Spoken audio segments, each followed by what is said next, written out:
Bonjour et bienvenue dans ce nouvel épisode de Bon Plan. Vous le savez, dans cette émission, on s'intéresse beaucoup à l'agriculture urbaine. On se demande comment ce mouvement en pleine renaissance en France est en train de changer notre façon de manger, notre façon de consommer et même notre façon de cohabiter avec les autres êtres vivants autour de nous.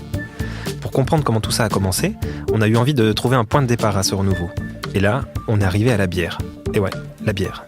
Parce que si on regarde en Amérique du Nord et en Europe, on réalise que dans beaucoup de villes, ce sont les micro-brasseries et les brasseries artisanales qui ont commencé à montrer que, on peut produire là où l'on vit les choses que l'on va manger, ou boire en l'occurrence. Et ce sont eux qui ont commencé à montrer que produire en ville, ça peut permettre de produire en toute transparence des choses qui sont aussi bonnes pour le palais que bonnes pour le monde et bonnes pour ceux qui y vivent. Pour en parler, j'ai la chance d'accueillir deux fins connaisseurs de la bière artisanale et de son écosystème. À ma droite, Juliette Fong, qui est entre autres sommelière en bière. C'est un beau métier qu'on a hâte de découvrir. Bonjour Juliette. Bonjour. Et à ma gauche, Jérôme Martinez, qui est brasseur, qui a cofondé la brasserie La Montreuilloise à Montreuil, en Seine-Saint-Denis. Bonjour Jérôme. Bonjour. Merci à tous les deux d'être présents. Je ne vous présente pas beaucoup plus parce que je vais vous demander de le faire. Ce qui m'a intéressé, c'est que vous êtes tous les deux arrivés à la brasserie après un rebond, on va dire, et après un parcours qui sent bon la nature et l'écologie. Est-ce que vous pouvez me raconter votre cheminement, Jérôme, peut-être pour commencer ? Oui, alors moi je suis arrivé à la bière un peu par hasard en fait. C'est le hasard de la vie qui a fait qu'un jour je suis devenu brasseur. J'ai eu une autre vie professionnelle avant, qui n'était pas forcément liée à l'écologie. Je me suis occupé de sans-papiers, de réfugiés pendant 20 ans de ma vie. Et puis, donc j'ai arrêté ce travail à peu près à 40 ans, ce qui arrive à plein de gens, en me disant qu'est-ce que je vais faire de ma vie. Et il se trouve que moi j'habite à Montreuil depuis pas mal d'années. Que Montreuil a quand même quelques particularités, dont celle d'avoir dans une partie de la ville un vieux reste de ce qu'a été le Paris agricole il y a quelques dizaines, centaines d'années, donc ça s'appelle les Murs à Pêche, qui est le quartier des Murs à Pêche, qui est un quartier d'une vingtaine d'hectares, qui a eu un grand passé horticole maraîcher, et il y a beaucoup d'associations qui œuvrent là-dedans à plein de niveaux pour rénover, entretenir, faire vivre ces jardins, et moi je me suis investi un peu bénévolement là-dedans. Jusqu'à ce que je rencontre un brasseur qui était un des tout premiers brasseurs artisanaux en Ile-de-France, toute petite brasserie, s'appelait Zymotique. On a sympathisé. Je suis venu avec lui faire de la bière, et puis un jour il m'a dit si tu veux je t'apprends. Voilà. Et le hasard a fait que je suis devenu, grâce à lui, brasseur. C'était il y a combien de temps ça ? C'était il y a 7 ans. D'accord. Au début vraiment du mouvement de la brasserie. Oui, tout au début. Et vous Juliette ? Déjà par le voyage, parce qu'en fait en voyage j'ai deux fils rouges, la bouffe et l'alcool local. Donc du coup, c'est plutôt facile en fait comme fil rouge. Mais du coup, je me suis rendu compte qu'à chaque fois qu'on faisait un pays, on allait chercher qu'est-ce que les gens mangent ici, qu'est-ce qu'ils boivent, etc. Et on buvait quand même vachement de bière parce que c'est la boisson que tu trouves facilement un peu partout, pas très chère. Et je trouve qu'il donne aussi un peu, le ton de ce que tu vas manger, etc. Donc, et pour faire un peu snob, je dirais que le déclic s'est fait en Nouvelle-Zélande. Parce qu'en fait, en faisant le tour, tu te rends compte que les gens parlent de brassage amateur. Les gens, dans les magazines, dans les bars, tu tombes sur des magazines, ils vendent des matos de brasseurs amateurs. J'ai trouvé ça fou, quoi. Parce qu'en France, à l'époque, il n'y avait pas ça. D'ailleurs, je ne savais même pas qu'on pouvait faire de la bière à la maison. Donc, je suis rentrée de voyage. Et à ce moment-là, moi, je travaillais déjà un peu en cuisine. Et j'avais envie, je me suis dit, tiens, c'est cuisiner, brasser de la bière. Il y a des étapes communes, je peux peut-être le faire. Donc du coup, je me suis inscrite dans un atelier de brassage à Zymotique. C'est comme ça qu'on s'est rencontrés aussi avec Jérôme. Et là, c'était un peu le déclic. C'est super, j'adore ça. Il y a plein de choses qui me plaisaient dans le brassage de bière. Sauf que je ne suis pas brasseuse. Voilà, c'est un métier à part. C'est un métier en soi. Et moi, ce qui me plaisait, c'était parler de bière. Donc j'ai pris mon temps, j'ai découvert la bière, je me suis formée. Et aujourd'hui, ce que je fais, c'est je bois des bières avec des gens et je leur raconte des histoires de bière. C'est plutôt chouette. Et les gens apprécient la bière et les histoires. Et quand je vois votre parcours, vous avez suivi un diplôme en permaculture. Vous avez aussi contribué à la création d'une pépinière de quartier à Paris, dont on a déjà parlé ici. C'est l'association Pépin Production. L'activité de transformer de la bière, de produire de la bière, c'est pas à proprement parler de l'agriculture, parce qu'on est dans la transformation. N'empêche que je vois dans vos parcours, il y a effectivement ces notions de valeurs autour de l'agriculture bio, de la permaculture. C'est quoi exactement ces valeurs que vous mettez dans les bières que vous produisez ou que vous dégustez ? Moi, ce qui m'a intéressée dans la permaculture, c'était le fait de faire les choses en comprenant. J'ai commencé le jardinage un peu comme tout le monde, tu vois, t'as ta jardinière, tu mets des plantes, t'achètes des plantes, tu le mets dedans, ça pousse pas, c'est pas grave, t'en rachètes, tu changes, et à un moment donné, tu te dis, c'est un peu con, en fait, ce que je fais. Enfin, c'est pourquoi ça pousse pas. Et en fait, dès que tu commences à poser des questions, tu vas chercher les solutions qui correspondent aussi à tes problématiques du moment. Les problématiques de l'environnement, pourquoi ça pousse pas. Et une fois que tu comprends, en fait, je sais pas, pour moi, c'était un sens logique d'aller vers ce qui était le plus simple et d'aller vers ce qui est le plus naturel, quoi que ça veuille dire, en fait, naturel. Et je pense que c'est de fil en aiguille, je suis tombée sur des articles sur la permaculture. Et de loin, ça me paraissait un peu abstrait. Donc, j'ai fait quelques recherches et je suis tombée sur des cours, des stages de permaculture où pendant, si je me trompe pas, 10 jours, t'es un peu en immersion avec des gens. Moi, je me suis retrouvée dans un truc de babos fini, un truc où on va être on va fumer des pets, ça va être n'importe quoi, mais c'est pas grave, c'était à la découverte. Et en fait, je me suis retrouvée avec des gens qui étaient, pour beaucoup, un peu comme moi, c'est-à-dire trentenaires, on a fait une première carrière. On a eu un premier boulot dans lequel on se pose beaucoup de questions. À quoi je sers? Qu'est-ce que je fais? Et ça, c'est la même chose que ta jardinière. Ça marche pas, pourquoi ça marche pas? Comprendre le truc. Et du coup, dans ce stage de permaculture, tu découvres des choses, en fait. Tu comprends comment les choses fonctionnent et comment travailler avec d'autres personnes pour que le tout fonctionne et pour que ça donne du sens. Et effectivement, ces microbrasseries, c'est vraiment des écosystèmes, donc il y a un sens derrière. Dans une interview à Libération, Jérôme, vous disiez « Je suis attaché aux questions environnementales, sociales et locales. Cette brasserie est impliquée dans le tissu d'une ville que j'adore, donc Montreuil, où certes tout n'est pas rose, mais où des gens très différents se parlent. » Pour des gens qui ne connaissent pas le milieu de la brasserie, ça peut être étonnant de voir tout ça derrière. Qu'est-ce que... Bon, déjà, la bière, c'est quand même très convivial, donc s'il y a bien une boisson qui permet que les gens se parlent, la bière en fait partie. Non, enfin moi, c'est vrai que mon parcours de vie a fait que je me suis toujours posé la question du sens dans ce que je faisais. Voilà, j'ai toujours eu des engagements sociaux, associatifs, écolo ou autres, mais je me suis toujours posé la question de savoir pourquoi je faisais ce que je faisais, quoi. Dans mes métiers d'avant, et je me suis dit, de toute façon, en démarrant la brasserie, pour moi, c'était inséparable. C'est que je pouvais pas faire ce métier simplement en me disant que j'allais être producteur de bière, point, quoi. Ça avait pas de logique. Du coup, très vite, en démarrant la brasserie, je me suis posé cette question-là. Qu'est-ce que je transmets? Avec quoi je fabrique ma bière? D'où ça vient? Comment c'est fabriqué? Qui se préoccupe du transport d'un à l'autre? Créer une brasserie à Montreuil qui est dans un tissu très urbain, le problème du rapport à la nature et au vivant, elle se pose, quoi. Enfin voilà, Montreuil, c'est quand même, la Seine-Saint-Denis, c'est hyper urbanisé. Il y a des espaces de nature, mais il n'y en a pas tant que ça.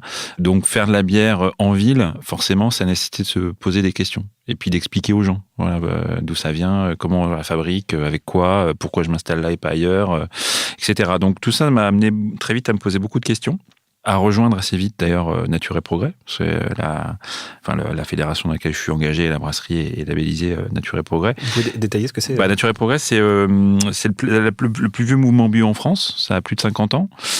C'est l'ancêtre en fait de ce qu'a été les labels bio officiels type AB, etc. Et en fait, c'est un mouvement associatif avec des producteurs, des consommateurs dans toute la France, et qui a élaboré selon les métiers, en gros, des cahiers des charges. Donc, en tout cas, on respecte un certain nombre de principes plus ou moins précis d'ailleurs, des engagements sociaux, environnementaux, associatifs.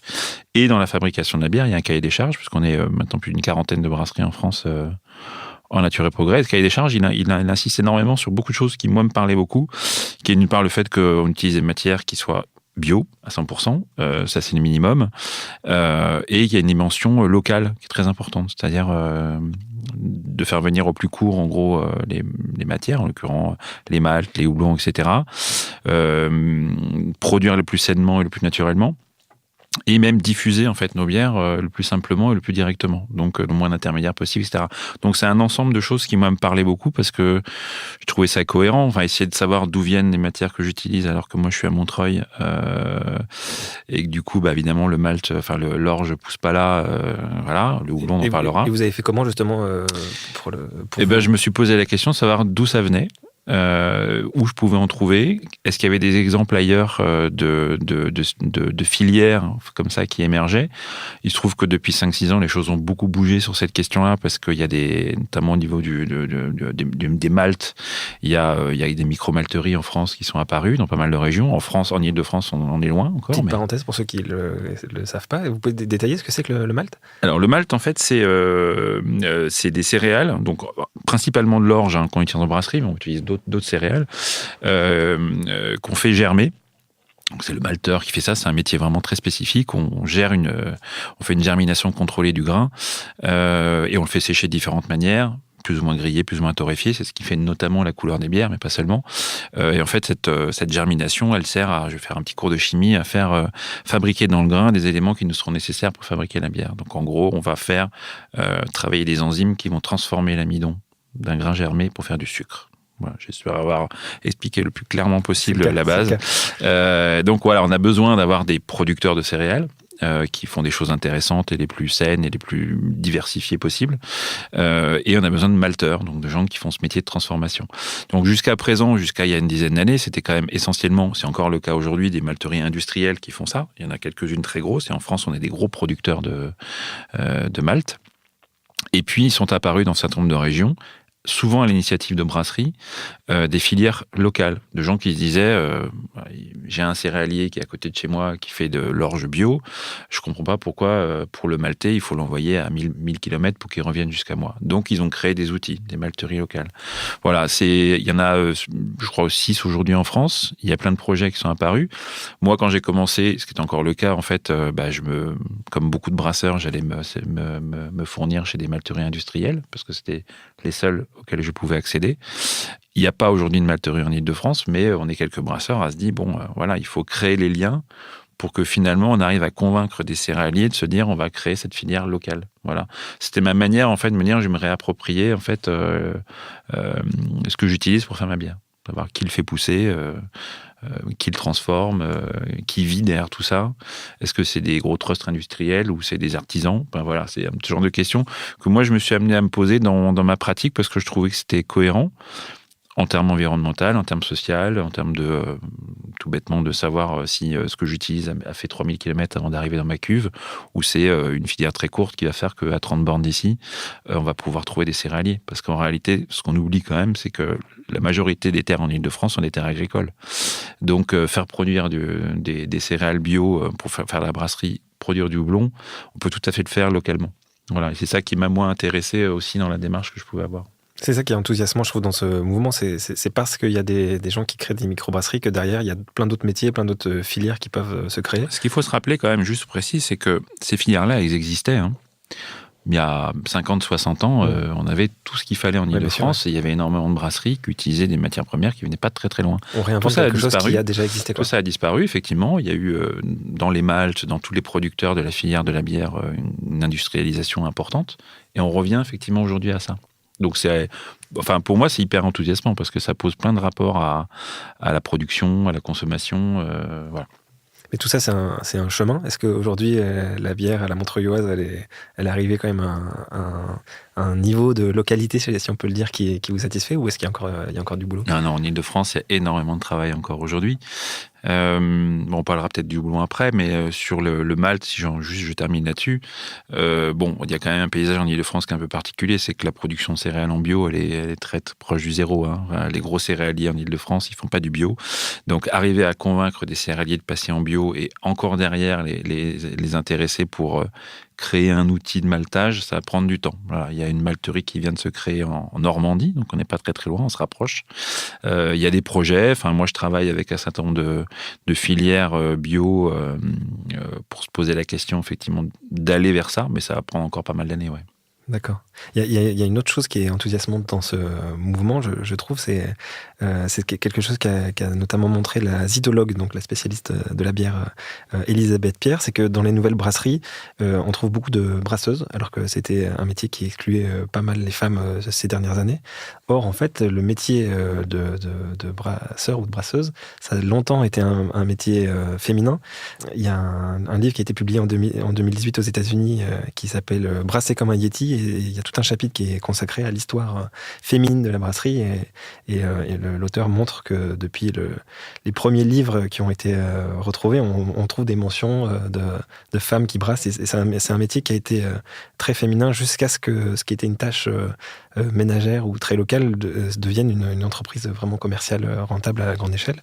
Vous, Juliette, vous avez l'impression de renouer comme ça avec une histoire qui avait été malheureusement mise un peu de côté? Qu'est-ce qui vous fait dire que je suis une femme? Pardon. Bon, bref, ça c'était... Bien vu. Voilà. Je me suis jamais posé la question justement de mon genre dans le milieu brassicole, enfin dans ce domaine-là. Je pense parce que j'ai eu la chance de rencontrer des gens qui m'ont jamais fait de remarques là-dessus. Mais effectivement, j'ai découvert, justement en me formant et en lisant des choses sur la bière, que effectivement les premières traces, les premières recettes, les premières identités de brasseurs, c'était des brasseuses. Et en fait, je fais le lien avec la cuisine. Il y a un peu le même parcours pour les femmes en cuisine. C'est-à-dire que tant que c'était une tâche ménagère, domestique, un truc du quotidien, qui n'était pas forcément valorisé ou mise en avant, bon, qu'elle le fasse, tu vois, ça se faisait. Et puis dès que c'est devenu un business, dès que c'est organisé, il y a eu un mouvement de ok, maintenant on va reprendre les choses en main. On étant des organisations plutôt masculines, des personnes qui ont dit voilà, maintenant on va organiser le truc et on va faire en sorte que ce soit qu'il y ait des... J'ai oublié le terme, comment ça s'appelait? C'est pas des guildes, mais des organisations qui vont régir l'activité. Et dans la bière, il y a eu la même chose. C'est-à-dire qu'à un moment donné, il a fallu organiser, parce que du coup, ça rapportait de l'argent, on commençait à le mettre en avant, il y avait une structure, on mettait en place un écosystème autour de la brasserie. C'était plus juste le truc qu'on faisait à la maison, c'était un business. Ça a changé de main. Et petit à petit, on a mis de côté les femmes de côté. Et pire, en fait, il y a eu une période où c'était presque une période de dénigrement. Il fallait pas que les femmes entrent dans une salle de brassage. Il fallait pas qu'elles touchent à ça. Surtout dans certaines périodes où voilà, elles ont leurs règles, tu peux pas, parce que du coup, tu fais tourner la bière, etc. Donc, il y a eu une période comme ça, c'est vrai, assez incompréhensible. Et justement, je fais référence au travail récent. Enfin, du coup, j'ai assisté à la conférence de Caroline Cailly, qui est auteur du blog ophours.blog. Ouais. Et qui a fait un travail sur l'histoire des femmes dans la bière. Elle a publié 2 articles aussi, qui racontent le tout. Du coup, je fais référence à ça, mais elle raconte comment, de l'activité domestique détenue par les femmes, on est arrivé à une industrie où effectivement les femmes ont disparu.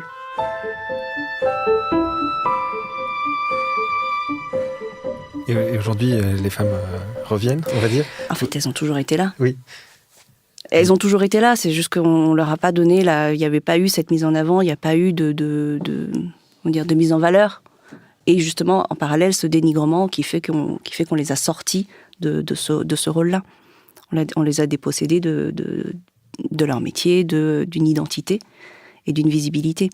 Après, je pense que dans beaucoup de brasseries, les brasseurs qui sont connus, souvent, il y a une brasseuse quelque part, c'est juste qu'on n'en parle pas. Donc, mais il y a des auteurs qui font le travail justement d'aller chercher ça. Il y a des bouquins il y en a pas beaucoup, hein. Je pense qu'il y en a, quand tu regardes sur Internet, tu vas avoir 2-3 bouquins, 2-3 références sur la bière et les femmes. Et puis voilà, quoi. Mais donc politiquement, on voit que derrière le mouvement des microbrasseries, il y a plein de valeurs positives et progressistes, et entre autres celle de l'égalité des genres qui est au moins permise comme dans l'activité, quoi.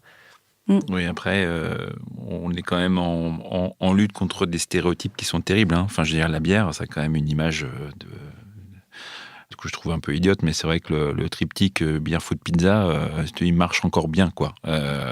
Est-ce que c'est pas associé à la bière, la mauvaise bière industrielle? Oui, mais il n'empêche que quand aujourd'hui on fait, quand il y a beaucoup de brasseries, alors on est à Paris, il y a plein de microbrasseries maintenant depuis quelques années, mais quand on sort de la région parisienne et qu'on voit j'ai plein de collègues brasseurs dans des régions où il n'y a pas beaucoup de brasseries, c'est quand même pas simple, parce qu'en fait la bière, elle a quand même une image qui est quand même pas une image très progressiste, ouverte, égalitaire, etc. Enfin, je veux dire, ça reste une boisson qui est pour la tête des gens une boisson de mec, pour les gens qui aiment bien la pizza et les foot. Hein. Enfin, je caricature, mais en réalité, on le voit. Enfin, je veux dire, ça se constate. Je disais de parler des petits ateliers qu'elle a fait à Zymotique où elle a fait sa bière. Moi, j'ai fait les mêmes. Il se trouve que depuis 5 ans, je continue à faire des ateliers de brassage à la Montreuilloise. 80% du public est masculin. Voilà, on a beau essayer de faire des efforts, on se rend compte qu'en fait, c'est souvent, souvent des petits cadeaux. On paye l'atelier de brassage à des gens, mais c'est 80%, c'est quand même masculin, quoi. Et c'est pas, voilà, donc on est aussi en bagarre contre ça. Donc il y a aussi ce côté changer l'image de la bière. Ça, c'est du boulot. Donc ça change, mais il y a encore du travail. Oui, il y en a encore. Tu le vois en dégustation aussi. Il y a encore, c'est très très ancré ce truc de une bière plus féminine. Moi, ça me choque parce que je me dis mais ça, c'est bon, on en a fini avec ça, mais pas du tout. Pas du tout. C'est censé dire quoi vouloir dire quoi une bière féminine en tout cas, pour les personnes qui me parlent de bières plus féminines, ce sont des bières qui sont plus fleuries, plus légères en alcool, faciles à boire, surtout fleuries. Tu vois, vraiment, comme si, tu vois, s'il n'y a pas de fleurs dans ta bière, tu peux pas boire. Il y a des trucs comme ça, c'est bien ancré. Et vraiment, sans aucune méchanceté, c'est jamais dit avec condescendance ou méchanceté, mais vraiment, t'as des bonhommes et qui arrivent et disent non, mais je suis un bonhomme, vas-y, donne-moi une vraie bière de bonhomme. Je sais pas, tu veux voir que je vais te filer une pile? Qu'est-ce que tu me racontes, quoi? Mais voilà, mais c'est comme dans le vin. Hein. Le vin aussi, t'as toujours ce côté-là, un truc de bonhomme, un truc de femme. Pour moi, ça veut rien dire, mais c'est intéressant quand même d'avoir ces personnes-là qui arrivent parce que du coup, j'ai une accroche pour la discussion. Ok, c'est quoi pour toi une bière féminine? Pourquoi tu dis ça? Je vais t'en faire goûter une de bière plus féminine. Est-ce que tu vas la détester parce que elle est légère en alcool, parce qu'elle est fleurie et pas parce qu'elle tape avec 9 degrés d'alcool? Enfin, mais je trouve que effectivement le fait que les gens le disent, tu vois, que ce soit encore bien ancré et que les gens le disent, c'est plus facile parce que t'as une accroche. Si c'est tellement ancré qu'ils n'en parlent plus, tu vois bien qui je suis. Vas-y, propose-moi une bière. Là, c'est plus difficile pour la discussion. Et à la fin de la dégustation, les stéréotypes sont tombés parfois Ouais. À la fin de la discussion, c'est quand même assez rare que les gens repartent avec une catégorisation, avec la même catégorie que quand ils sont arrivés. Et ça, c'est chouette. Là, j'ai l'impression d'avoir apporté quelque chose, tu vois. Déjà, de sortir de la catégorisation par couleur. Ça, c'est la première chose. Après, la catégorisation de plutôt bière de bonhomme, bière de femme, etc. Ouais. Il y a un autre sujet sur lequel il y a encore du boulot, c'est le houblon. Et c'est un sujet important parce que c'est entre autres cette plante, la fleur de cette plante qui donne le goût à la bière. Moi, personnellement, je viens du nord de la France, là où il y avait une tradition de production de houblon qui avait quasiment disparu. Et aujourd'hui, comme on manque de houblon français, il y a des personnes qui s'y remettent, qui essayent de réinventer les choses. Mais justement, il y a beaucoup de choses à réinventer. Donc, quitte à réinventer, il y a même des gens qui essayent de produire le houblon là où l'on vit, donc en ville. Il y a des expériences qui sont menées à très petite échelle pour l'instant, et c'est notamment le cas dans le 11e arrondissement de Paris. Dans le cadre de l'appel à projet Pariculteur, il y a un projet entre l'entreprise Merci Raymond et la microbrasserie Fauve, et on en a discuté avec Hugo Meunier, qui est donc créateur de l'entreprise Merci Raymond. On l'écoute. Récemment, on a lancé un projet qu'on a gagné avec Pariculteur, qui du coup était basé sur le fait de faire pousser du houblon sur des murs verticaux d'une piscine municipale dans le 11e arrondissement rue de Charonne. On a fait ce projet-là en partenariat avec les brasseurs Fauve Bière, qui eux se lancent aussi rue de Charonne, donc un peu plus bas. Et l'idée, c'est d'avoir entre 3 et 5 minutes en vélo à chaque endroit entre le lieu de production, le lieu de brassage et le lieu de consommation. Ouais, vous arrivez à créer un mini écosystème local de bière à l'échelle d'un quartier, quoi. Exactement. Et ça veut dire que la ville est un écosystème, là encore, qui est adapté à la culture du houblon? Alors, justement, le houblon, c'est une liane, en fait, qui est assez vivace et qui, finalement, se déploie bien en ville. On parle beaucoup de murs verticaux aujourd'hui. Il faut savoir que les murs verticaux, c'est des choses qui sont pas très écologiques. Les murs végétaux les murs végétaux, effectivement, murs végétaux verticaux, bien sûr, et qui effectivement sont pas très écologiques parce qu'ils consomment énormément d'eau, alors que la production de houblon pourrait être une bonne alternative à ce type d'envie et surtout de s'adapter aux contraintes urbaines, de faire de la verticalité, à savoir, donc la technique, c'est de tendre des câbles à 2-3 mètres, mais ça peut être un petit peu moins, et de planter en pleine terre ou dans des bacs. D'accord. Mais la ville, c'est quand même un milieu qui est assez hostile. Il fait très chaud l'été, il n'y a pas forcément beaucoup d'eau, il y a de la pollution. Toutes ces contraintes-là, elles ne pèsent pas sur le houblon ? Alors, nous, on essaie de faire effectivement tendre des câbles assez hauts pour éviter d'être à même le sol. C'est surtout quand on est dans une plantation directement proche du sol que les métaux lourds stagnent. Dès lors qu'on monte à peu près à 1 étage, 2 étages, 3 étages, on a une diminution du nombre de métaux lourds. Il y a une autre type de pollution qui est assez forte aussi, c'est la pollution de l'air, mais aussi de l'eau, et aussi du sol. Donc nous, typiquement, sur le site là, on a fait des études, on a analysé le sol, et c'était un site qui n'était pas pollué. Donc c'est pour ça qu'on a pu y planter du houblon. Mais c'est vrai que pour pallier à ça, on peut faire passer des bacs hors sol pour tirer du houblon. Et la plante, elle résiste bien, notamment à la sécheresse ou aux fortes chaleurs l'été ? Alors nous, là-dessus, on a installé un système de goutte à goutte qui permet effectivement d'éviter qu'il y ait un passage trop régulier des jardiniers. Maintenant, la prochaine étape, effectivement, ça serait intéressant de récupérer une partie des eaux de pluie, de la filtrer et de pouvoir utiliser celle-ci avec le potager et l'espace de houblonnière qu'on a installé. D'accord.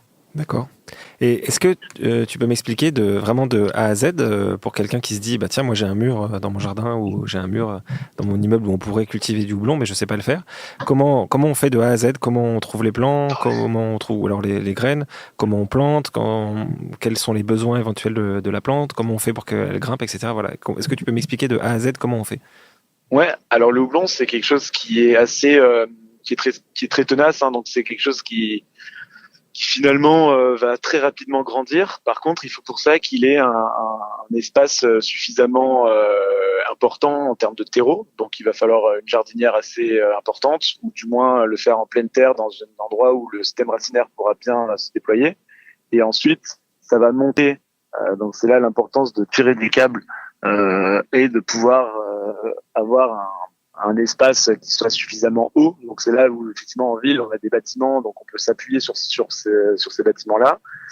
Et donc après on tire un treillis ou un câble et on peut faire pousser le houblon. C'est important de l'arroser assez régulièrement parce que sinon ça sèche et toute liane nécessite de grandir. Et après ce qui sera récolté, ce sera les têtes de houblon. Et c'est celles-ci qui seront un peu utiles aux brasseurs ensuite et qui sont assez rares parce que elles sont assez fragiles. Donc pour l'étape de la récolte, normalement à partir de septembre-octobre, on pourra avoir des premières têtes. Est-ce que au niveau ornemental, ça a un intérêt? Est-ce que ça va être aussi joli au niveau des fleurs dans un jardin? Alors, sur une terrasse? Oui, effectivement, le houblon c'est quelque chose qui a un rendu très beau, qui sera ornemental et dans un jardin qui permettrait d'avoir un rendu assez rapide et directement visible, puisque ça grandit bien plus rapidement que du jasmin, ou typiquement si on veut faire une canopée pour faire de l'ombre sur une terrasse ou autre, le houblon c'est parfait. Le houblon, c'est parfait. Juliette, vous me donniez aussi un autre conseil avant l'émission. C'était celui que le houblon et la tête au soleil et les pieds plutôt à l'ombre, c'est ça? Plutôt au frais? Pas tellement un conseil, c'est plutôt ce que les gens qui plantent du houblon disent en général. Genre si le houblon a les pieds au frais, la tête au soleil, je pense que c'est une règle un peu générale. Mais l'image est jolie. C'est vrai que ça t'as un petit peu côté pied dans la piscine, la tête au soleil. Donc, mais j'avoue, je connais rien. J'ai jamais cultivé de houblon, donc. Vous, Jérôme, ça vous semble intelligent de cultiver du houblon dans la ville ou alors c'est anecdotique, c'est plus Ça dépend quel usage. Donc c'est intéressant pour une brasserie, pour un brasseur, voilà, de créer une communauté autour de son activité en impliquant des jardiniers sur la culture du houblon. Ça peut être l'occasion de faire une fois par an un brassin fait à partir du houblon qui pousse en ville. Après, pour moi, ça restera non pas anecdotique, mais qu'une petite partie de l'activité. Enfin, je veux dire, faut pas espérer que les brasseries puissent fonctionner avec des pieds de houblon qui poussent dans des jardinières. D'autant plus que moi, je suis un peu circonspect sur la viabilité de ces pieds-là, parce que le houblon, ça a besoin d'eau, certes, mais ça a besoin d'un sol riche, parce que c'est quand même une liane qui pousse très vite et beaucoup, et qui est qu'une vivace, hein, c'est-à-dire chaque année, il faut que ça revienne. Et donc, ça a besoin d'avoir quand même beaucoup de choses pour se nourrir. Et je suis pas tout à fait certain que les sols en ville ou à Paris permettent cela. Donc voilà. Et les expériences que moi j'ai vues ces dernières années à Paris n'ont pas été forcément très concluantes. 15 jours de canicule au mois de juillet, et je pense que le houblon, il a un peu du mal à vivre. Bon, voilà. Enfin, on verra. C'est vrai qu'effectivement que des assos ou autres, ou des gens dont c'est le métier s'en préoccupent, peut-être que ça fera mieux. Mais jusqu'à présent, j'ai pas été convaincu. Non, c'est pas. Je crois que c'est bien pour qu'il y ait une communauté, pour que les gens se réapproprient aussi comment une bière ça se fabrique, quoi. Que ça vient pas de rien, quoi. Enfin, voilà, qu'il y a des matières pour ça, et que le houblon, ça en fait partie, et que c'est une plante, et qu'on peut les cultiver, donc c'est plutôt intéressant. Moi, je suis plutôt dans l'idée de me préoccuper de la culture du houblon plus pour les brasseries, c'est-à-dire pas simplement quelques pieds, mais qu'il y ait des gens qui puissent vivre derrière cette activité-là, quoi. Mais ça, le moi, ça problème, m'intéresse plus, quoi, aujourd'hui. Le houblon des microbrasseries, aujourd'hui, vient en bonne partie soit d'Amérique du Nord, soit d'Allemagne, soit d'Europe de l'Est. L'Angleterre, oui, mais il y a beaucoup de houblonnières qui apparaissent en France et qui apparaissent pas de rien. C'est-à-dire, c'est la même chose qu'on parlait tout à l'heure pour le malt. Hein. C'est les brasseurs. Moi, le premier, ce que je fais régulièrement, c'est d'aller voir, notamment, il y a pas mal de structures aujourd'hui qui aident à l'implantation de maraîchers en Île-de-France, parce qu'il y a beaucoup d'AMAP, et que les AMAP, il faut bien les fournir. Donc, il y a aussi il faut qu'il y ait des gens qui produisent des légumes. Ça veut dire qu'il faut pousser des jeunes agriculteurs à s'installer pour faire du maraîchage pas très loin de Paris. Qu'on peut tout à fait, moi c'est ce que je fais, leur dire, mais vous pouvez aussi vous diversifier, pas faire que du légume, mais faire aussi du houblon, parce qu'il y a des brasseurs qui sont prêts à vous l'acheter. Mais c'est plus essayer d'amener des gens à être dans une activité plus professionnalisée sur la production de houblon. Et ça fera que dans quelques années, on aura des gens qui sont capables de nous fournir. Il y a aujourd'hui 2 houblonnières en Île-de-France, dont une qui est relativement importante, qui est en Haute-Vallée de Chevreuse, qui démarre cette année, sur plusieurs hectares, qui va rejoindre Nature et Progrès, donc je suis très fier. Mais qui part d'un projet où il y a sur des terres qui sont des terres agricoles une reconversion avec du maraîchage, de l'élevage, de la culture du houblon. Moi, ça m'intéresse aussi de me dire, on va amener des gens dans la couronne parisienne à être dans une production de filière de houblon. Donc c'est pas en opposition avec ce qui se fait en ville, mais disons que moi j'ai plutôt envie de mettre l'accent aujourd'hui sur cette question-là, et pas de me cacher derrière un petit doigt en disant qu'avoir planté quelques centaines de pieds dans Paris aura résolu le problème de la culture du houblon, et qu'on pourra accepter de l'autre côté que les terres agricoles en Île-de-France soient urbanisées pour des projets plus ou moins idiots. On parlait avant l'émission, ce week-end, il y a des rassemblements à Gonesse, pas très loin de Paris, où il y a plusieurs centaines d'hectares qui étaient voués à la construction d'un centre commercial avec des pistes de ski. Donc l'absurdité totale de l'urbanisation. Bon, il y a des opposants qui s'opposent à ça avec un projet alternatif. Et dans le projet alternatif, moi j'espère bien qu'ils vont pouvoir mettre en place la culture de houblon. C'est vrai que ça paraît très intelligent comme activité complémentaire pour des gens qui ont déjà une activité agricole, notamment maraîchère, d'avoir en plus une production de houblon locale à l'échelle de la région d'Île-de-France.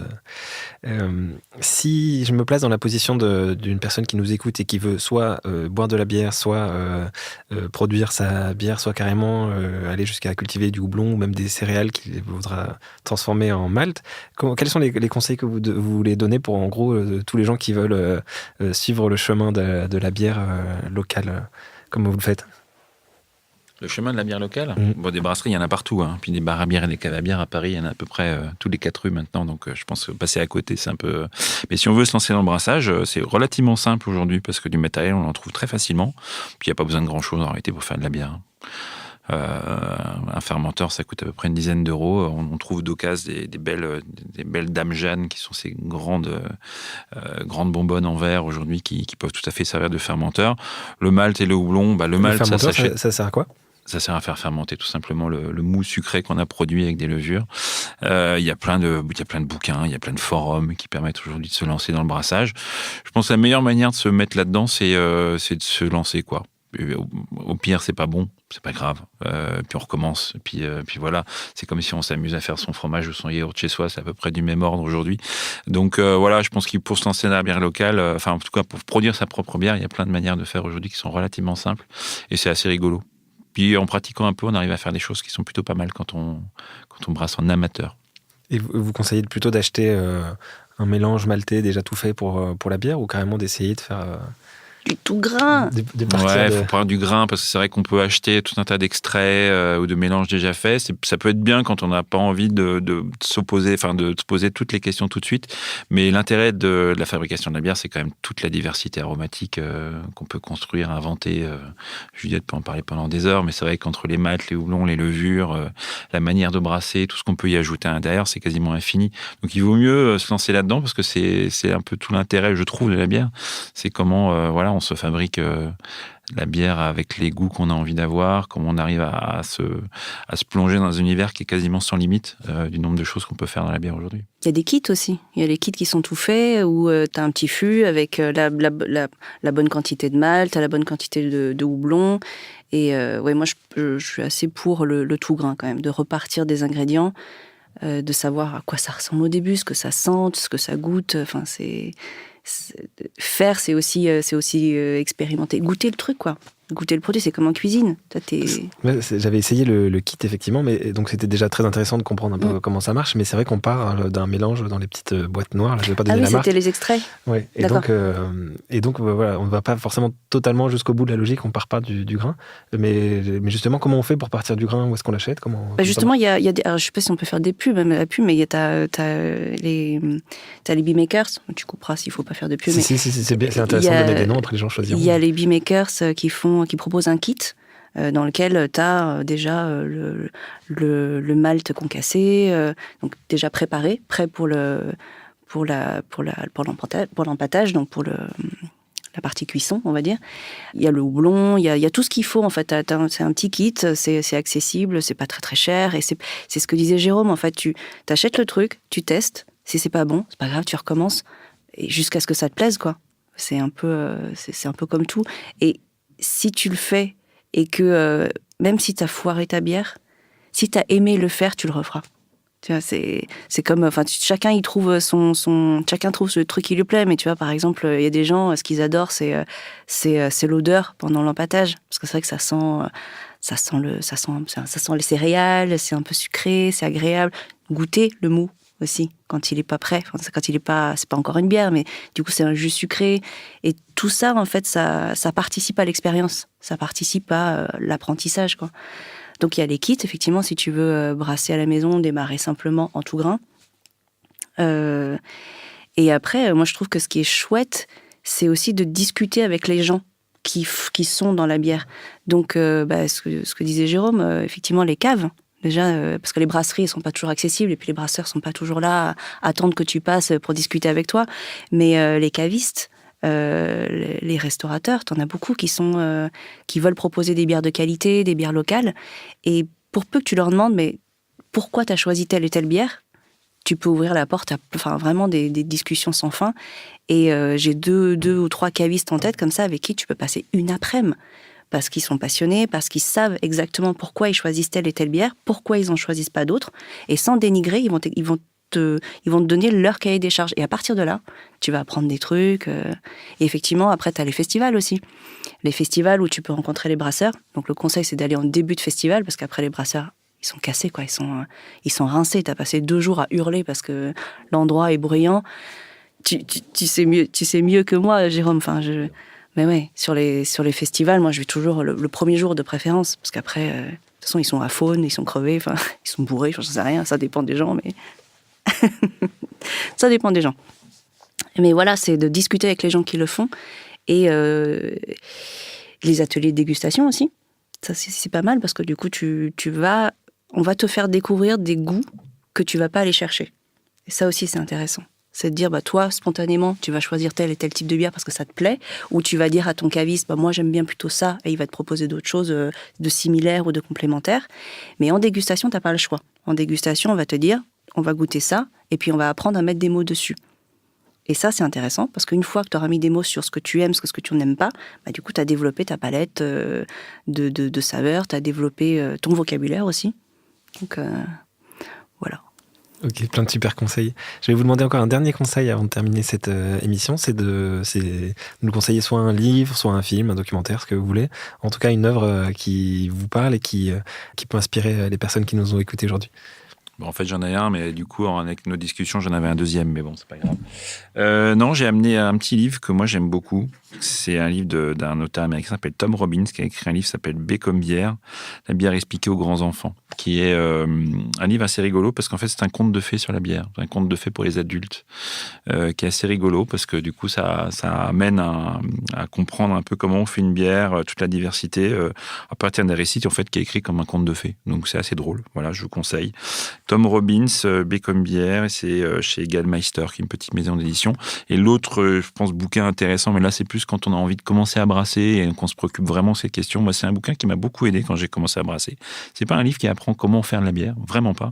C'est un gros bouquin qui s'appelle Les saveurs gastronomiques de la bière, qui est un bouquin québécois, écrit en français, qui est un énorme pavé où, en fait, sur un ensemble très très long de 500 pages, on détaille tous les éléments aromatiques et gastronomiques d'une bière, comment on la fabrique, quel malt, qu'est-ce que ça apporte comme goût, si on apporte tel ou tel élément, fruits, fleurs, etc., qu'est-ce que ça va donner.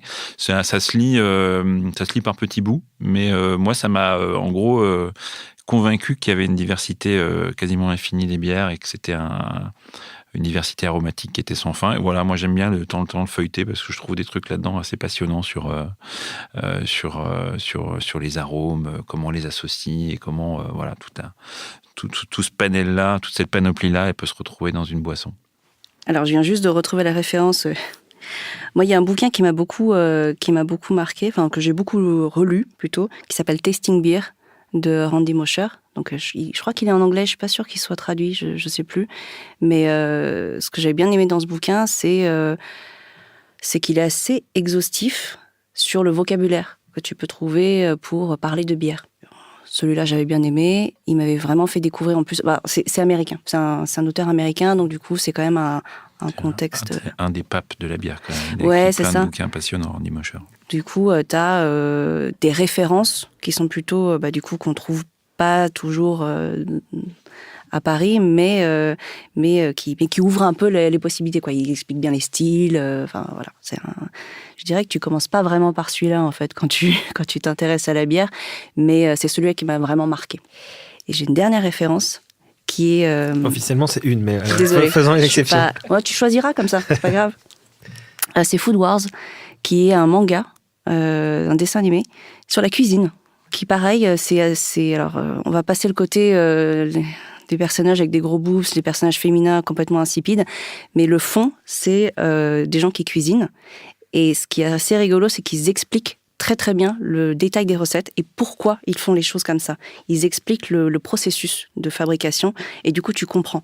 Tu comprends pourquoi c'est bon et du coup, ça t'apprend des choses dans ta propre cuisine et dans ta propre façon d'associer les saveurs. Il y a une version francophone de Sommeray ? Est-ce qu'il y a une version francophone ? Oui. Alors, c'est plutôt sous-titré français. D'accord. Et je crois qu'en France, sur les plateformes légales, tu ne trouves que les saisons 1 et 2. Voilà. Peut-être des gens trouveront d'autres solutions. Merci beaucoup pour ces conseils et merci beaucoup à tous les deux d'avoir été présents aujourd'hui. Merci à Solène qui a réalisé cette émission. Merci aux équipes Dupion et de Binge Audio qui la produisent. Merci à vous de l'avoir écoutée. Si vous l'avez appréciée, n'hésitez pas à la partager, à en parler autour de vous, et voire même à mettre une bonne note sur votre application de podcast. Moi, je vous donne rendez-vous dans 15 jours et d'ici là, cultivez bien. Binge.